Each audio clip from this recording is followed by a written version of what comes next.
Nakalain mo yun. Excuse me ladies and gents. Nakalain mo yun, ang ganda ng panahon. Kahapon, ang lakas ng ulan. Kaya kaiba talaga. Clear skies. Walang bahid ng pag-ulan ngayon.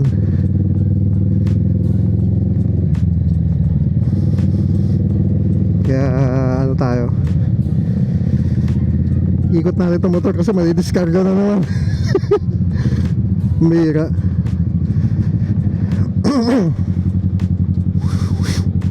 Hindi tayo pupunta ngayon. Magkikwentuhan lang ulit tayo.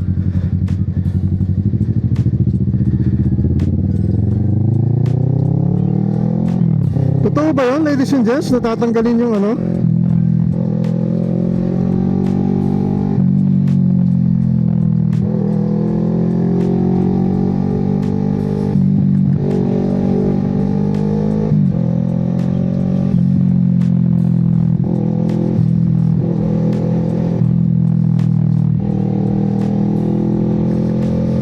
Natatanggalin yung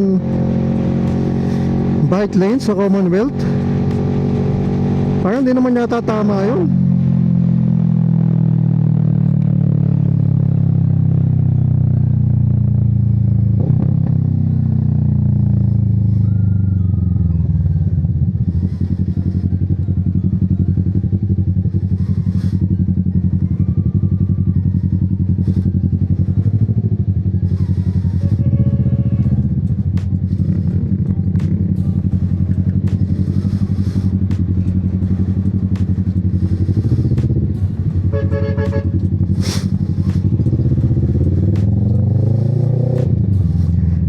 Ba't naman ganun tatanggalin? Dapat nga ayusin, hindi tanggalin eh.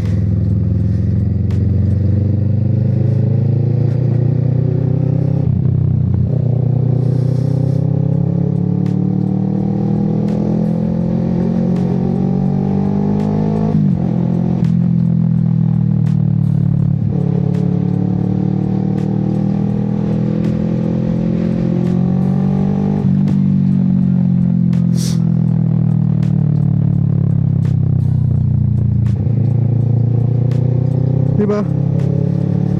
Ba't nila tatanggalin yung bike lane?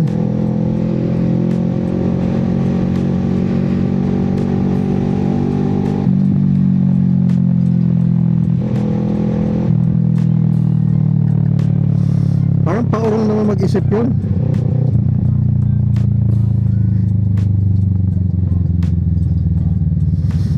Ako, para sa akin as a motorcyclist and siklista, unang-una napaka-importante ng bike lane. Alam ko hindi naman ako nagba-bike to work na, kasi siyempre normal days na medyo delikado.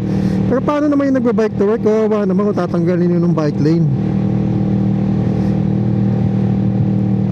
Iniisip kasi ng ibang motorista, maluwag naman. Maluwag kasi free flowing. Pero sigurado ako maraming gumagamit ng bike lane.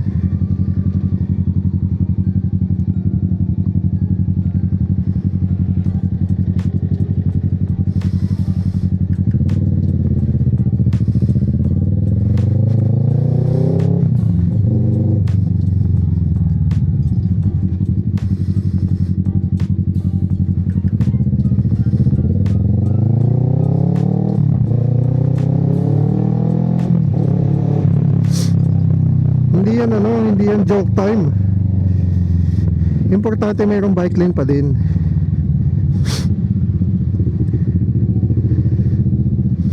Sa mga motorcycle riders naman, binigyan na nga tayo ng motorcycle lane.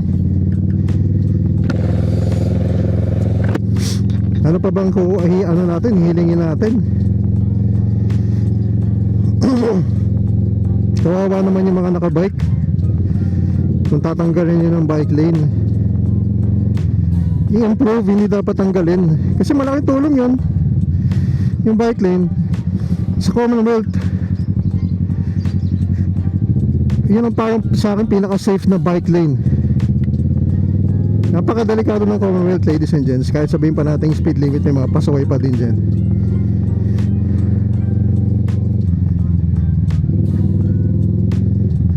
meron pa rin mga matitigas ang ulo dyan.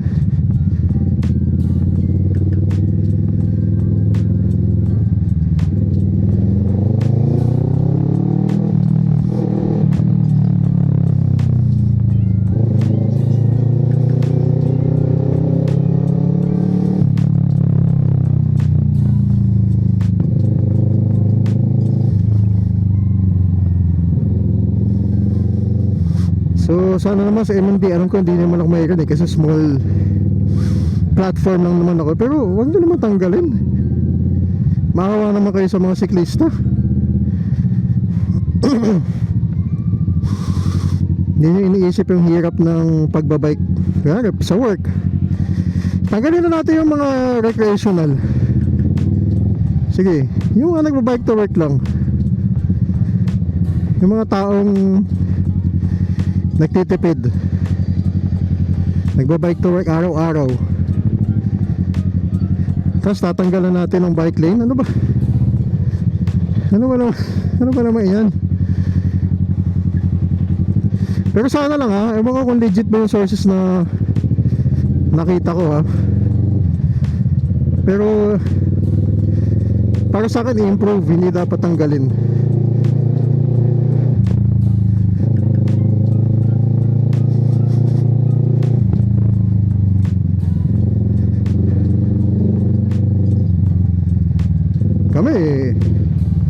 Ako, pagka nagbabike ako, pupunta ako ng UP, ikot ako ng Quezon City.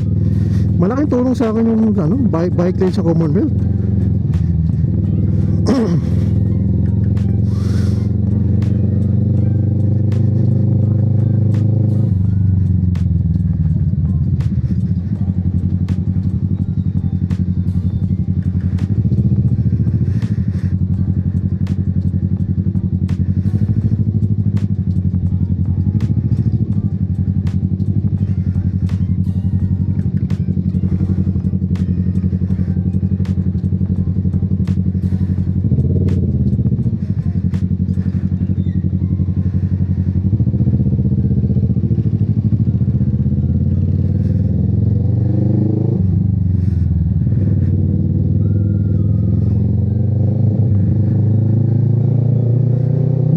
Hindi naman nangingialam yung bike lane. Ang lawak-lawak ng Commonwealth. Ladies and gents. At saka pag tinanggal yun, dapat nga-encourage natin yung mga tao na magbike Bukod sa maganda sa kalusugan, tipid. At saka hindi naman nagbibigay ng pollution yun. Wala namang carbon footprint yun.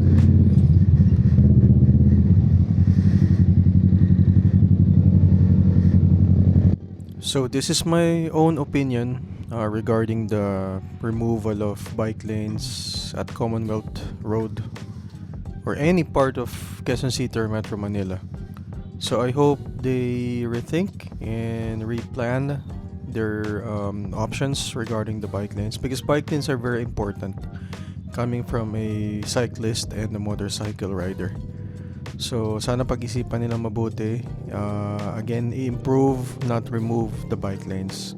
So thank you for joining me on this ride. Thank you sa lahat na nag-subscribe. Shoutout sa inyo, and ride safe, and see you on our next adventure and ride safe, and God bless.